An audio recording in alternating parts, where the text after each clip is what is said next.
And those that murder the banks, those that destroy these deposits, have always walked away. They become senators. They become governors. They become captains of industry. They set up new banks, and they continue. And the millions of poor people who don't have a voice, that's it. Nobody knows the number of Nigerians who have died from failed banks because they were sick and could no longer pay their medical bills because those bills were, the money was locked up in a bank that has failed. Nobody knows the number of children whose parents could very well afford to pay their school fees who had to drop out of school because banks were mismanaged.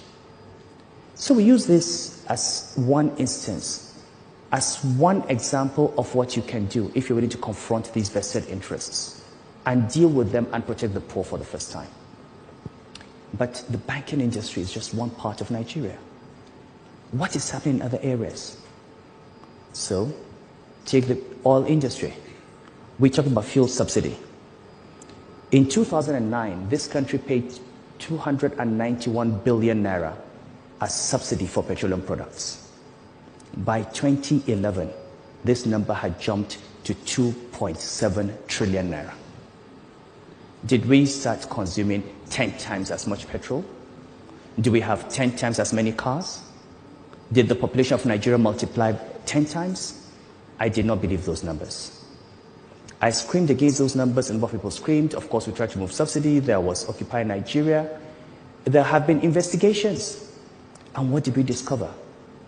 That a lot of that money never went to fuel subsidy that was consumed by Nigerians. There are people in this country that produced pieces of paper and brought to PPRA, and somebody stamped those pieces of paper and said they brought in petroleum products and actually paid them subsidy.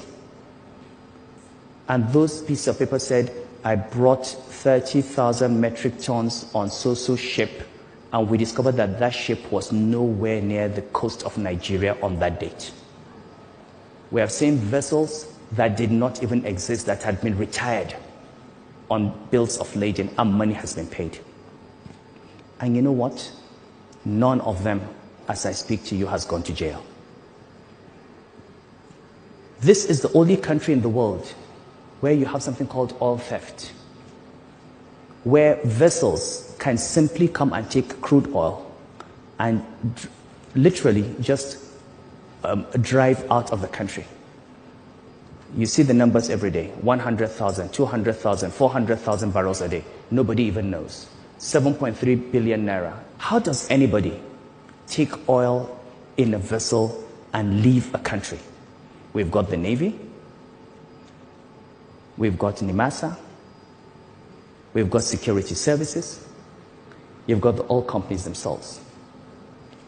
And every day we complain about the lack of development.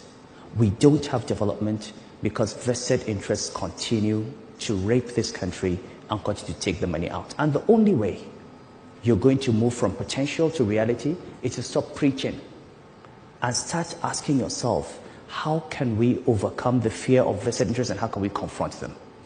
And if there's one thing I learned from banking, it is that they are not to be feared. They stand on quicksand. They've got only two tools. They're not very intelligent people. It doesn't take much intelligence to steal. If they were smart, they probably would not be stealing. They'd find other things to do.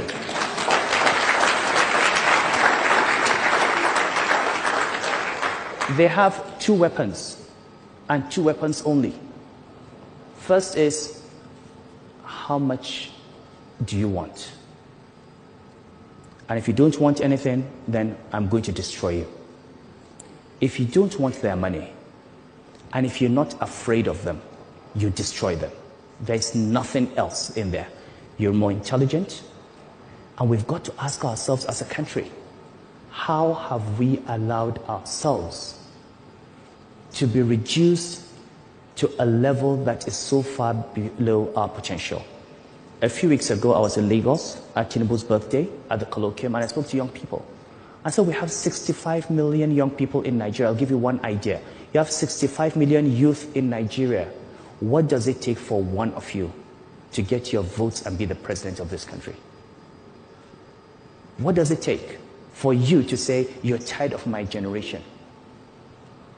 I'm going to get one 40-year-old, intelligent, committed, patriotic Nigerian, and we're going to ask all the youth to vote for him. What does it take for you to address these issues sector by sector?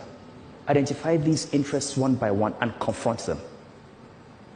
Why does it have to take fuel subsidy removal for us to come out and challenge the rot that is in our country? What are we afraid of?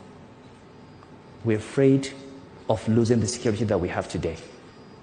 We may not lose it today, we will lose it tomorrow.